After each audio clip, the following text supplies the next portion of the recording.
Thank you very much, sir, for your time. Perhaps let's start with this. In his address to the OAU in 1963, Emperor Haile Selassie is saying, "Today, Africa has emerged from this dark passage. Our Armageddon is past. Africa has been reborn as a free continent, and Africans have been reborn as free men." What would you say the narrative of Africa is today? Well, I must say that it's unfortunate we've not reached where the founding fathers expected us to get to. Yes, they expected us to be free, to be united, be speaking with one voice. But as of today, we haven't realized it. We know that we have come out of Organization of African Unity to now African Union, and it appears we are beating round a lot of obstacles, a lot of challenges, a lot of difficulties. Some are internally contrived, some too are externally influenced, and we are still away from the dreams of the founding fathers in 1963. When you say we're still away from that dream, what does that mean? Well, what I mean is that at this time, we should have been a united continent. We should be speaking with one voice. We have all the rich mineral and natural resources.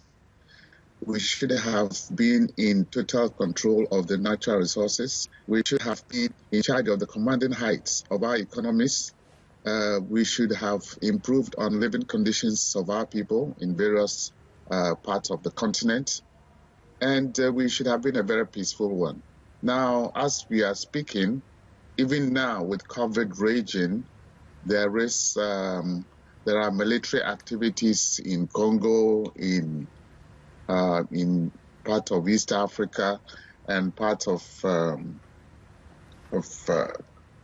Burundi. So we haven't really stopped the guns. We have not even solved most of the problems that we should do internally. At this time, we should have established the African Free Trade Agreement. But because of COVID, now we have to postpone it for whatever reason. But seriously, I think that we are getting on the nerves of the youth, who are totally helpless, and some of them have no hope in an African Union, I must say. But I believe that it's a question of time, and there should be enough pressure on our leaders to do more than they are doing now. Getting on the nerves of the youth. How independent is the continent, really?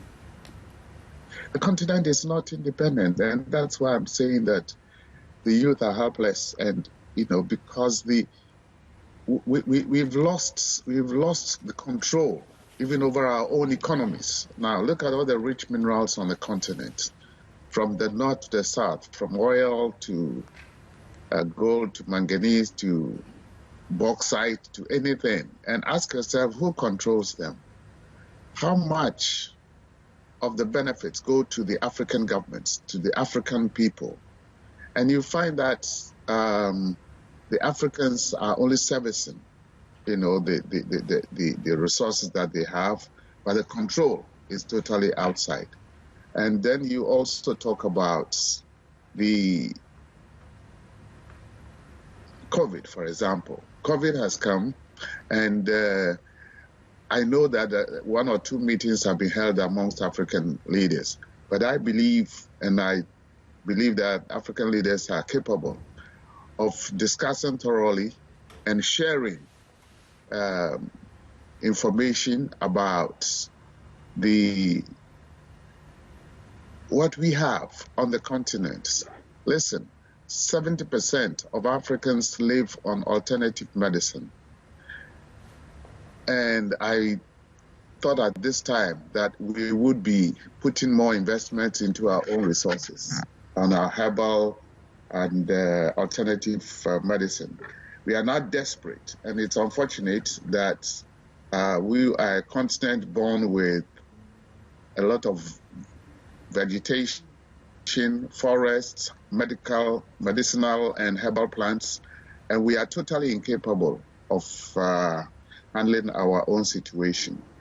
It is the helplessness that is worrying, that African leaders at this time are going around to, beg for forgiveness for debts that we have, incurred over the period when all these resources have been, exploited and taken to the benefit of other countries. So these are some of the concerns that some of us have at this time. Kojo Yankah, a pan-Africanist. Medase, thank you very much for your time.